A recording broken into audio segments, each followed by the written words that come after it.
یہ اس وقت P T I کے لوگوں کو اغوا کر رہی ہے اور ان کو مسنگ پرسنز بنا رہی ہے. انہوں نے یہ کہا کہ ایک وقت تھا پہلے کہ ہمیں یہ کہا جاتا تھا کہ کیونکہ عدالتیں انصاف نہیں دے رہی ہمیں اس لیے جو دہشت گرد ہیں ان کو اٹھانا پڑتا ہے. لیکن آج یہ ہمیں سمجھ آئی کہ آپ جب لوگوں کو اٹھاتے ہیں، ایک پاکستان کی سب سے بڑی پارٹی کے لوگوں کو، تو آپ پہلے کا ہمیں نہیں پتا کہ کن کو اٹھایا جاتا تھا. آج پتا چلا ہے کہ آپ کسی کو بھی اٹھا کر آپ غائب کر دیتے ہیں. آپ نے پولیٹیشنز کی فیملیز کو اٹھایا ہے، آپ نے ورکرز کو اٹھایا ہے، ان کی اتنی بری حالت میں وہ واپس آتے ہیں. آپ نے جرنلسٹ کو اٹھایا ہے. اور جب آپ اس قسم کا ظلم کریں گے تو آپ کو یہ پتا ہونا چاہیے کہ یہ جو ایک ادارہ ہے جو ہماری فوج ہے اور ہماری بڑی قیمتی فوج ہے، آپ پوری عوام میں، کیونکہ پی ٹی آئی سب سے بڑی پارٹی ہے، اس کا مطلب عوام میں سب سے زیادہ مقبول ہے، اور اس کا یہ بھی مطلب ہے کہ ساری عوام میں آپ نے ہماری فوج کو بدنام کیا ہے، کیونکہ یہ ہماری فوج نہیں کر رہی. یہ ایک فرد واحد ہے جن کی انسٹرکشنز پہ یہ نہیں پتا کون کرتا ہے. آپ جیل میں چلے جائیں، آپ یہاں ڈیپیوٹی جیل کے جو سپرنٹینڈنٹ ہیں یا سپرنٹینڈنٹ ہیں، آپ یہاں کسی کو کہیں، کانوں میں آ کے لوگ بتاتے ہیں کہ اوپر سے ہمیں آرڈر آیا ہے کہ عمران خان بچوں سے بات نہیں کر سکتے، عمران خان کو اخبار نہ دیا جائے، عمران خان کو 20 دن کے لیے ایک سیل کے اندر بند کر دیا جائے، کیونکہ یہ جیل کے قوانین کے بالکل خلاف ہے.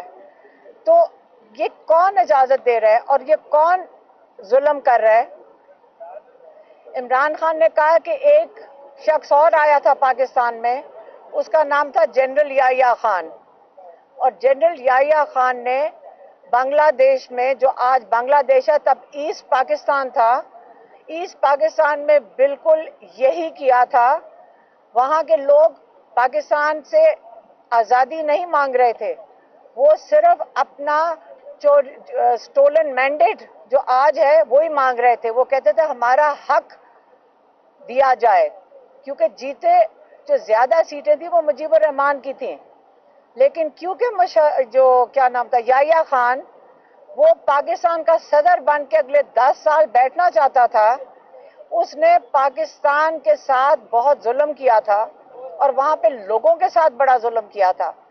تو یہ اگر آج تاریخ دہرائی جا رہی ہے تو آپ اس کو صرف یحییٰ خان کے ساتھ کیا کہتے ہیں کمپیریزن کر سکتے ہیں. انہوں نے یہ دوسرا پیغام انہوں نے وکیلوں کے لیے دیا ہے. انہوں نے یہ کہا عمران خان نے کہ ایک وقت تھا مشرف کے وقت جس وقت ایک چیف جسٹس کو ہٹایا گیا تھا جو کہ لائرز کے مطابق ناجائز حرکت تھی ان کی طرف سے، مشرف صاحب کی طرف سے. تو اس کے لیے وکلاء نے بہت بڑی تحریک کی تھی. لیکن اب یہ ہوا ہے کہ پورا سپریم کورٹ کے اوپر قبضہ کر لیا گیا ہے. اب ساروں کے پورے سپریم کورٹ پہ جب قبضہ ہوا ہے تو وہ پوچھنا چاہ رہے ہیں اپنے پاکستان کے وکیلوں سے اور بار سے اور کاؤنسل سے کہ آج آپ اپنے سپریم کورٹ کے لیے تحریک کیوں نہیں چلا رہے. اور کل کے لیے انہوں نے کہا ہے کہ 9 تاریخ کو جو ثوابی میں جو احتجاج ہے اس کے اندر ان کے سارے وکلاء بھی شامل ہوں، کیونکہ یہ جو ہماری عدلیہ اس کی آزادی کے لیے تحریک ہے، جو سٹولن مینڈیٹ ہے اس کے لیے یہ تحریک ہے. اور کل سارے کہ وہ کہہ رہے ہیں عمران خان کہ ان کے ٹکٹ ہولڈرز، ان کے ایم این ایز، ان کے ایم پی ایز اور سب وکلاء اس تحریک میں، اور سارے پاکستانیوں کو عمران خان نے کال دی ہے کہ اب آپ کو اپنے حق کے لیے کھڑا ہونا پڑے گا. کل ثوابی میں اسی کے لیے تحریک ہو رہی ہے. عمران خان نے ایک دفعہ یہ نہیں کہا کہ آپ میرے لیے کریں، نکلیں یا میری آزادی کے لیے نکلیں، لیکن جب انصاف عدالتوں میں آ جائے گا تو عمران خان کو بھی انصاف مل جائے گا انشاءاللہ. تو اب وہ آپ سے چاہ رہے ہیں، پاکستانیوں سے، کہ اب وقت آ گیا کہ آپ اپنے لیے نہیں، اپنے اگلی نسلوں کے لیے نکلیں، اپنے بچوں کے مستقبل کے لیے نکلیں. نہیں تو اگلا جو وقت آ رہا ہے یہ مارشل لاء نہیں ہے، یہ اس سے بھی بڑھ کے ہے. ہمارے کوئی مارشل لاء ایسے نہیں گزرے جو یا آج کل کے حالات ہیں.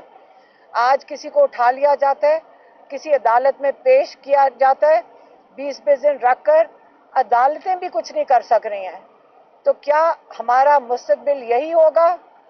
اب وقت آ گیا ہے کہ ہمیں سب کو قربانی بھی دینی ہے، ہمیں کھڑے ہونا پڑے گا، ہمیں اپنی آزادی کے لیے کھڑے ہونا پڑے گا. ہم یہ اس قسم کا ظلم، اس ظلم کے خلاف کھڑے ہونا پڑے گا. اور یہ عمران خان کا پیغام تھا کہ اگلا جو لائے عمل ہے، انہوں نے یہ بھی بتایا ہے کہ کل 9 تاریخ کو اگلا لائے عمل دیا جائے گا. تو یہ جو تحریک ہے اور یہ جو فیصلے ہیں آزادی کے، عمران خان نے کہہ دیا ہے کہ یہ آئندہ کے لیے یہ سڑکوں پہ ہی حل ہوں گے، کیونکہ ہمارے پاس کوئی فورم نہیں رہ گیا جس کے اوپر جا کر ہم انصاف مانگ سکیں. اور نہ ہی ہماری جو عوامی ادارے ہیں جہاں پہ، یا ہماری نیشنل اسمبلی ہے جہاں اسمبلی ہیں، نہ وہاں پہ ہمارے نمائندے ہیں، نہ لوگوں کے نمائندے اسمبلیوں میں ہیں، اور نہ ہی اس وقت ہماری عدلیہ آزاد ہے.